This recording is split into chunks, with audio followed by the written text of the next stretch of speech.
कि कांग्रेस अगर सत्ता में आई तो विरासत टैक्स लगा देगी।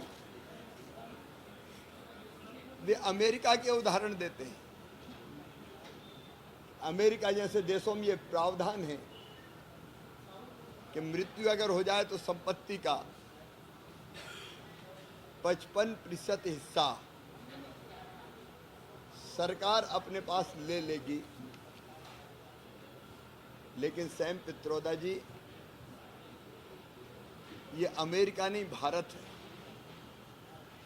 भारत की संस्कृति, भारत के जीवन मूल्य, भारत की परंपराएं अमेरिका की नहीं है। भारत भारत है। यहाँ किसान हो या इवन गरीबी हो,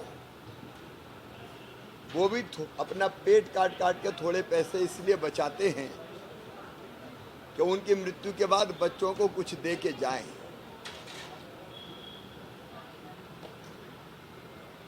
लेकिन इस परंपरा को कांग्रेस खत्म करना चाहती है विरासत टैक्स लगा के।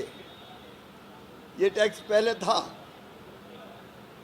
लेकिन जनता के दबाव में कांग्रेस ने इसको समाप्त किया था। उस समय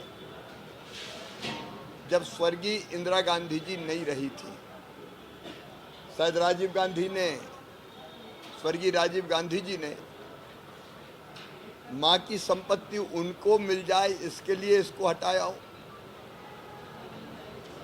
लेकिन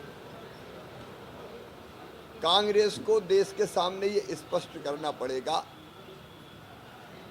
कि उसके इरादे क्या है। कांग्रेस जिस रास्ते पर चल रही है वो भारत का रास्ता नहीं है, वो खतरनाक है। एक तरफ विरासत टैक्स लगाने की बात करती है, दूसरी तरफ कहते हैं कि जातिगत जनगणना मेरे जीवन का मिशन है। कितने टुकड़ों में देश को बांटना चाहते हो? देश में समाज को बांटना चाहते हो? आर्थिक सामाजिक सर्वेक्षण की बात होती है। इसके पीछे खतरनाक इरादे छिपे हुए हैं, और वो इरादे हैं जातियों में देश को बांटने के। वो इरादे हैं दलित, आदिवासी और ओबीसी के अधिकारों को बांट देने के। भारत इसको कभी स्वीकार नहीं करेगा, देश की जनता इसको कभी स्वीकार नहीं करेगी। मैं कांग्रेस से स्पष्ट रूप से, मैडम सोनिया गांधी हो, राहुल बाबा हो, अब ये केवल किनारा करने से काम नहीं चलेगा।